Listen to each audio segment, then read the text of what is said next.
রাধে রাধে। ওম নমো ভগবতে বাসুদেবায়। গুরু কৃপা হি কেবলম। শ্রী শ্রী গুরুদেবের আশীর্বাদ নিয়ে, শ্রী শ্রী রাধারানীর আশীর্বাদ নিয়ে আজ শ্রীমদ্ ভগবত গীতার দ্বিতীয় অধ্যায়ের 48 নম্বর শ্লোকটি ব্যাখ্যা সহ পড়ে শোনাচ্ছি। জয় রাধা বল্লভ শ্রী।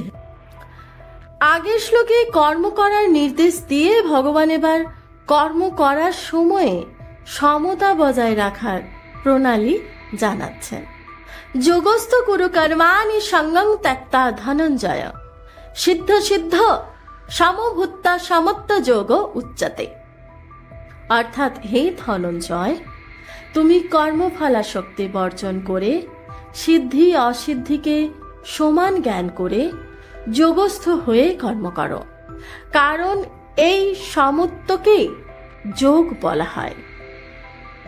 ব্যাখ্যা: কোনো কর্মে বা কোনো কর্মের ফলে কোনো দেশ কাল ঘটনা পরিস্থিতি অন্তঃকরণ বহিঃকরণ ইত্যাদি প্রাকৃত বস্তুতে যেন তোমার আসক্তি না হয়, তাহলেই তুমি নির্লিপ্ত হয়ে কর্ম করতে পারবে।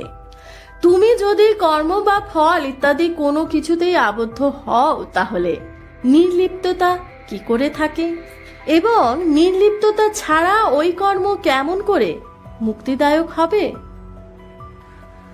সিদ্ধ সিদ্ধ সমভূতবা অর্থাৎ আসক্তি ত্যাগের পরিণাম কি? সিদ্ধি এবং অসিদ্ধিতে সমতা লাভ হওয়া। কর্ম সম্পূর্ণ হওয়া বা না হওয়া, জাগতিক দৃষ্টিতে তার অনুকূল ফল হওয়া বা প্রতিকূল হওয়া, ওই কর্ম করায় প্রশংসা বা নিন্দা হওয়া, অন্তঃকরণের শুদ্ধিকরণ হওয়া বা না হওয়া, অন্তঃকরণের শুদ্ধিকরণ হওয়া বা না হওয়া ইত্যাদি। যে সমস্ত সিদ্ধি বা অসিদ্ধি আছে তাতে সম থাকা উচিত। কর্মযোগীর সমভাব এমন হওয়া উচিত যাতে কর্ম সম্পন্ন হোক বা না হোক, ফল প্রাপ্তি হোক বা না হোক, নিজের মুক্তি হোক বা না হোক, আমার কেবল কর্তব্য পালন করাই উচিত। সাধকের অনাসক্ত ভাবের অনুভব হোক বা না হোক, তার অন্তরে সাম্যভাব আসুক বা না আসুক, তবু তার উদ্দেশ্য হবে কামনা ত্যাগ করার সমভাব আনার। যেটি উদ্দেশ্য হিসাবে নেওয়া হয় তাই শেষকালে সিদ্ধ হয়। সুতরাং সাধনরূপ সমতার দ্বারা অর্থাৎ অন্তরের সমতাতে সাধ্যরূপ সমতা স্বতই এসে যায়। সিদ্ধি অসিদ্ধিতে সম হওয়ার পরে ওই সমভাবে নিরন্তর অটল থাকায় যোগস্থ হওয়া। যেমন কোনো কার্যের প্রারম্ভে গণেশ পুজো করা হয়, তারপর সেই কাজ করার সময় পূজার ব্যাপারটি আরো সব সময় সঙ্গে রাখা হয়। ভগবান বলেছেন যে কর্তব্য করার সময় সর্বক্ষণই সমতায় স্থিত হয়ে করতে হয়। সমতায় যোগ অর্থাৎ সমতাই হচ্ছে পরম আত্মার স্বরূপ। অন্তরে সেই সমতাকে সর্বক্ষণ বজায় রাখতে হবে। পরবর্তী পঞ্চম অধ্যায়ের 19তম শ্লোকে ভগবান বলছেন যে যাদের মন সাম্যে স্থিত হয়েছে তারা জীবিত অবস্থাতেই জগৎ সংসার জয় করেছেন, কারণ ব্রহ্ম নির্দোষ এবং সম, সুতরাং ব্রহ্মেই তাদের স্থিতি। সমতাকে যোগ বলা হয়, এটি একটি যোগের পরিভাষা। পরের 6ষ্ঠ অধ্যায়ের 23তম শ্লোকে ভগবান বলেছেন যে দুঃখের সংস্পর্শেই যেখানে আত্যন্তিক অভাব, তারই নাম যোগ। এই দুটির পরিভাষায় বাস্তবে এক। সাংসারিক সম্পর্কে যে দুঃখ বা সুখ হয়, দুটি প্রকৃতপক্ষে দুঃখেরই স্বরূপ। এইভাবে জগৎ সংসার থেকে সম্পর্ক বিচ্ছেদকেই বলা হয় দুঃখ সংযোগ বিয়োগ। সুতরাং একে দুঃখ সংযোগের বিয়োগ অর্থাৎ সুখ দুঃখের রহিত হওয়া বলা হোক বা সিদ্ধি অসিদ্ধিতেই অর্থাৎ সুখ দুঃখের সম হওয়াই বলা হোক, দুটি এক কথা। এই শ্লোকটির তাৎপর্য হলো এই যে স্থূল সূক্ষ্ম এবং কারণ শরীর দ্বারা হওয়া ক্রিয়া মাত্রই জগতের সেবার জন্য করা উচিত, নিজের জন্য নয়। এইরূপ করলেই সমতা আসবে। বুদ্ধি দুই প্রকার হয়, অব্যবসায়িকা এবং ব্যবসায়িকা। যার দ্বারা সংসারের সুখ ভোগ, আরাম, মান, অহংকার ইত্যাদি প্রাপ্তির লক্ষ্য হয়, সেই বুদ্ধিকে অব্যবসায়িকা বলা হয়। যার দ্বারা সমতা প্রাপ্ত করা, নিজের কল্যাণ করাই উদ্দেশ্য হয়, তাকে ব্যবসায়িকা বুদ্ধি বলা হয়। অব্যবসায়িকা বুদ্ধি অনন্ত হয়, আর ব্যবসায়িকা বুদ্ধি হয় মাত্র একটি। যার অব্যবসায়িকা বুদ্ধি, সে স্বয়ং অব্যবসায়ী তথা সে সংসারী হয়। যার ব্যবসায়িকা বুদ্ধি হয়, সে তো স্বয়ং ব্যবসায়ী হয়েই থাকে এবং সে সাধক হয়ে থাকে। সমতাও দুই প্রকারের হয়, সাধন রূপ সমতা এবং সাধ্যরূপ সমতা। সাধন রূপ সমতা হলো অন্তঃকরণের এবং সাধ্যরূপ সমতা হলো পরমাত্মা স্বরূপের। সিদ্ধি, অসিদ্ধি, অনুকূলতা, প্রতিকূলতা সম থাকা, অর্থাৎ অন্তরে রাগ, দেশ ইত্যাদি না হওয়াই হচ্ছে সাধন রূপ সমতা, যেটি বিশেষভাবে গীতায় বর্ণিত হয়েছে।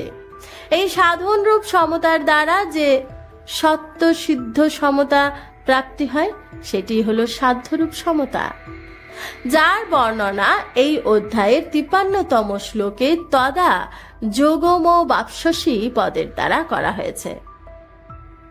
এখানে এই চারটে বিভেদকে এইভাবে বুঝতে হবে যে একজন সংসারী, অন্যজন সাধক, একটি সাধন, অপরটি সাধ্য। ভোগ্য বস্তু ভোগ করা এবং সংগ্রহ করা যাদের উদ্দেশ্য, তারা হলো সংসারী। তাদের একমুখী ব্যবসায়িকা বুদ্ধি হয় না, বরং কামনারূপ শাখা প্রশাখা যুক্ত বহুদিকগামী বুদ্ধি হয়। যাই হোক না কেন, আমাকে সমপ্রাপ্ত করতেই হবে। যারা এইরূপ স্থির নিশ্চয় করেছেন, তাদের বুদ্ধি ব্যবসায়িকা হয়। ব্যবহারিক ক্ষেত্রে যখন এইরূপ সাধক আসেন, তখন সিদ্ধি, অসিদ্ধি, লাভ, ক্ষতি, অনুকূল, প্রতিকূল যে কোনো পরিস্থিতি উদ্ভব হোক না কেন, তাতে তিনি সম থাকেন, তার রাগ বা দেশ হয় না। এইরূপ সাধন সমতার দ্বারা তিনি জগৎ সংসারের ঊর্ধ্বস্তরে আরোহণ করেন। সাধনরূপ সমতার দ্বারা সত্য সিদ্ধভাবেই সমরূপ পরমাত্মার প্রাপ্তি লাভ ঘটে। পাতঞ্জল যোগ দর্শনে চিত্তবৃত্তি নিরোধরূপ সাধনকে যোগ বলা হয়। যোগশ্চিত্তবৃত্তি নিরোধ, এই যোগের পরিণাম স্বরূপ দ্রষ্টার স্বরূপে স্থিতি লাভ হয়। এইরূপ পাতঞ্জল যোগ দর্শনে যোগের যে পরিণামের কথা বলা হয়েছে, গীতায় তাকে যোগ বলা হয়েছে। সমত্তং যোগ উচ্যতে তং বিদ্যাত দুঃখ সংযোগ বিয়োগং যোগ সঞ্চিতম। তাৎপর্য হলো যে গীতায় চিত্তবৃত্তি থেকে সর্বতভাবে সম্বন্ধ বিচ্ছেদ হয়ে স্বতঃসিদ্ধভাবে সমরূপে স্বাভাবিক স্থিতি হলে তাকে যোগ বলা হয়েছে। এই যোগ অর্থাৎ সমতায় স্থিতি লাভ হলে আর কখনো এর থেকে বিচ্ছেদ বা বুত্থান হয় না, সেই জন্য একে নিত্য যোগও বলা হয়। চিত্তবৃত্তি নিরোধ হলে তো নির্বিকল্প অবস্থা হয়, কিন্তু সমত্বে স্বতঃসিদ্ধি স্থিতি হলে নির্বিকল্প বোধ হয়। নির্বিকল্প বোধ কোনো অবস্থায় নয়, এই হলো সমস্ত অবস্থার অতীত এবং তার প্রকাশক এবং সমস্ত যোগ সাধনার ফল। অবস্থা দুই প্রকারের হয়, নির্বিকল্প এবং সবিকল্প, কিন্তু বোধ শুধুমাত্র নির্বিকল্পই হয়ে থাকে। এই রূপে গীতার যোগ পাতঞ্জল যোগ দর্শনের যোগের থেকে খুবই বৈশিষ্ট্যপূর্ণ। যারা মূঢ় এবং ক্ষিপ্ত বৃত্তি সম্পন্ন নয়, বরং বিক্ষিপ্ত বৃত্তি সম্পন্ন, তারাই পাতঞ্জল যোগ দর্শনের যোগের অধিকারী। কিন্তু যেসব ব্যক্তি ভগবত প্রাপ্তি করতে চান, তারা সকলেই গীতা কথিত যোগের অধিকারী। শুধু তাই নয়, যেসব ব্যক্তি ভোগ এবং সংগ্রহকে গুরুত্ব না দিয়ে এই যজ্ঞেই গুরুত্ব দেন এবং প্রাপ্ত করতে চান, সেই যোগ জিজ্ঞাসু ব্যক্তিগণ বেদ বর্ণিত সকাম কর্মাদি আক্রমণ করে যান। জিজ্ঞাসু স্বরূপী যজ্ঞস্য শব্দ ব্রহ্মর্তি বর্ততে। রাধে রাধে। এখানে কথার বিরাম দিচ্ছি আর সকলকে জানাচ্ছি রাধে রাধে। এতক্ষণ অব্দি যা কিছু পড়ে শুনলাম সবই শ্রী শ্রী রাধারানীর শ্রীচরণে শ্রী শ্রী গুরুদেবের কৃপায় নিবেদন করছি। রাধা বল্লভ, শ্রী হরিবংশ।